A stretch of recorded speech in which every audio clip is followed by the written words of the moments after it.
Fight World, it's your boy Ego, and I'm back with some more boxing. Make sure you smash the like button, also subscribe to the channel for all your boxing. Now I'm on promoter BEING.DIBELLA. I'm on his page right now, his Twitter, and there's a lot going on in the state of New York in regards to boxing, so I kind of want to cover it real quick. And he's talking about this, and what they're doing is completely wrong. Me, myself, I live on the West Coast, so covering as media on the West Coast. Luckily, I'm fortunate that we're not going through this, and places like Nevada and California aren't really going through the same thing. New York has a lot of very strict, stringent rules, not just in boxing. They got all kinds of stuff like the RICO law and stuff you don't find in other regions of the US. Abner Matis, he failed a vision test, but now he's fighting the same guy, Jesus Cuellar, and he's fighting him, you know what I'm saying? So obviously his vision is cool now.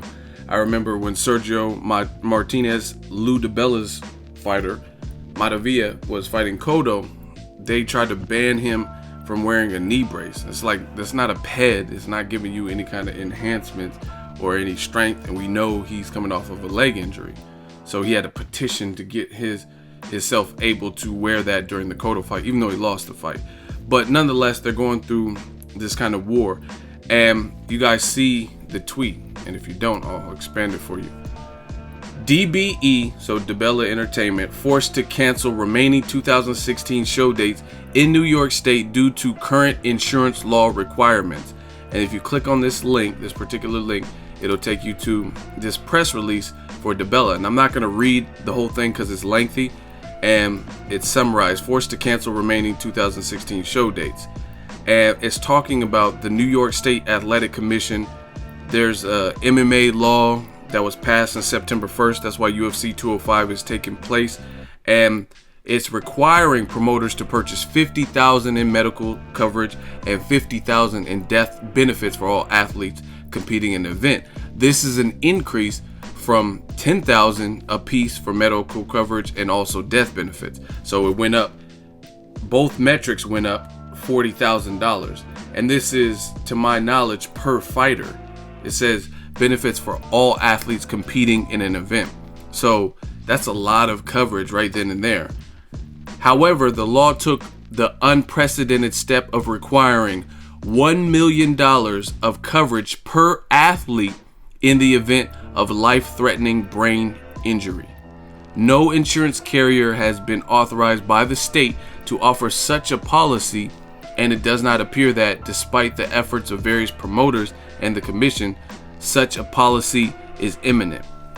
So not only are they requiring something that is outlandish, and like, of course we want to protect the fighters, and the state wants to cover their back, but I mean, that's ridiculous. No, Nevada, California, these other regions aren't making them have quite that much. And I know a little bit about insurance because I told you guys I used to work at Lowe's as a salaried manager, so sometimes customers would slip and fall, and we would have to look up and research and contact our company's insurance because they would file a claim, and a lot of times the guys would get paid out. I remember this lady had high heels. It looked like a setup because it looked like she just threw herself on the ground, but she said she tripped on a receipt or something. But yeah, you got to deal with insurance for like bodily harm. Same thing like car insurance. Insurance is insurance. But $1 million of coverage is just, it's so steep. And it says $1 million of coverage per athlete in the event of life-threatening brain injury. Like, God forbid we don't want to see these injured athletes, you know what I mean, the Pritchard Cologne situation. But I mean, it's just, how can you run that? The press release goes on to say there's not been a professional boxing event in New York since August 21st, when DIBELLA promoted Errol Spence Jr. versus Leonard Bundu at the Ford Amphitheater in Brooklyn, right? They say Danny Jacobs was supposed to fight, I think, Sergio Mora in September, and it was supposed to be in his homeland of Brooklyn, Barclays, but they had to move it because of that. Now, on top of that, he had venues blocked for certain dates, and that has been canceled. I have several dates on hold with the New York State Athletic Commission in January 2017 and beyond, and I look forward to bringing world-class boxing back to New York. But I must have both the assurance that it is legally possible to satisfy the insurance requirements and proper time to promote a show.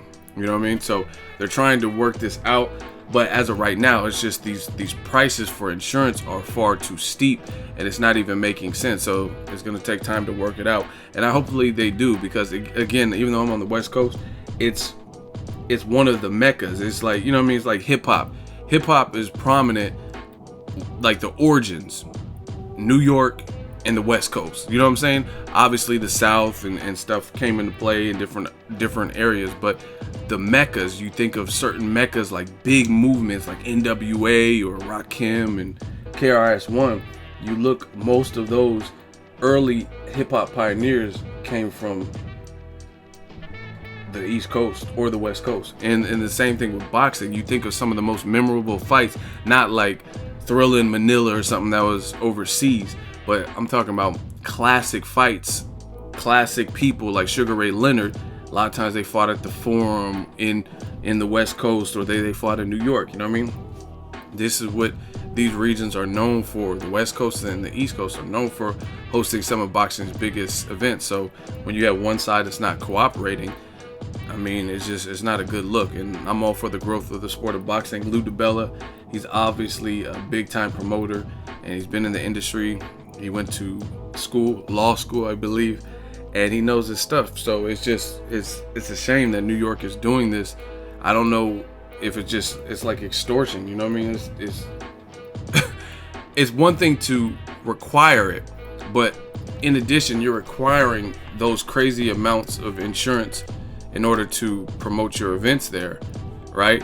And you're not giving them an insurance provider that'll do it. You know what I'm saying? So it's kind of like, I don't know. It's like they don't want any events. And you got to keep in mind, like, I don't know exactly how it works in the particulars, but like, for example, Floyd Mayweather, when Floyd fights in Las Vegas, I seen a special and they were talking about it. This is big business, because it's like Ubers are getting paid because people are traveling to the fights, and the casinos and the after parties.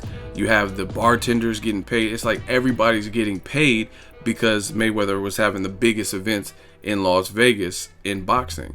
You know what I mean? So there's a lot of people affected. Heather the Heat Hardy, she's upset because she has a big fan base. It's unfair because there's a lot of fighters from New York, like the Danny Jacobs, the Heather Hardys, the Chris Algieri's, and Chris Algieri, for most of his career, until he started fighting the better names, most of his boxing career, not karate when he was doing the MMA, but most of his boxing career, he fought in New York, right? Like Long Island and different places. Go to his box rec. He fought a lot. And then he started fighting like Pacquiao and Macau and different stuff like that. But early on in his career, and that's where he built up a fan base. So it sucks for the fighters that are from those regions. And now that I'm on DiBella's page, this is a fight that took place there. Leo Santa Cruz versus Carl Frampton. High Irish population. Wilder versus Spilka. That took place in New York. Danny Garcia's been there a bunch of times. Like, I don't know where Danny Garcia, Keith Thurman is going to be. I hope that's a West Coast fight. Mikey Garcia, his comeback fight was at the Barclays. You know what I'm saying? So there's a lot of great fights and a lot of great action. And it's like, and I'm saying this as a West Coaster. You got to spread the love. You know what I'm saying? There's boxing. You can't have every single fight on the West Coast. And that's what it's been lately. You know what I mean? With the exception of, it looks like Crawford and Molina, most of the best fights that are in the U.S., not like Anthony Joshua or something, that are happening for the fourth quarter are happening on the West Coast. Pacquiao versus Vargas. Nicholas Walters versus Lomachenko. That's happening at the Cosmopolitan in Las Vegas. You look at Bernard Hopkins, an East Coast Philly guy. He's fighting his final fight at the Forum in California. Julian J. Rock Williams, Jesus Cuellar versus Abner Mata is happening in LA. You know what I'm saying? It's like all the good fights for the rest of the year. So it sucks for the East Coast right now, but hopefully they figure it out. There's a lot of talented fighters, and I mean, they should be able to have their fan base go see them easily. And boxing fans aren't on just any one region like down south or on the West Coast. So hopefully New York gets it together. But these crazy hiked up ass insurance prices, it's really not good for anybody, and it's definitely not good for boxing. And you also got new players. In addition to Lou DiBella, you got Richard Schaefer. He's promoting his first card in Cuellar Mares, that particular fight. And it's just, we need to see, like, you know what I'm saying? That's another promoter that's going to work with Al Heyman. So Al Heyman has all these fighters, this huge stable, and he has these promoters like DiBella and Richard Schaefer who can host the events, but none of these promoters are going to pay these crazy ass prices to have it happen in New York, you know what I mean? And then now Bob Arum is working with Al Heyman for the Molina Crawford fight, stuff like that. These are all good things that help the sport of boxing. So New York has to get it together with their athletic commission and stop being so crazy when it comes. This was another New York fight, you know what I'm saying? So hopefully they get it together, because New York, you got to spread the love, and New York is one of the meccas of boxing. So hopefully they get it together with these insurance outrageous prices, $1 million per fighter. You know what I'm saying? That's crazy. Let me know what you guys think. Drop it in the comment section. Make sure you share the video, like the video as always. Hate, comment, and subscribe. Till next video, it's Ego signing off.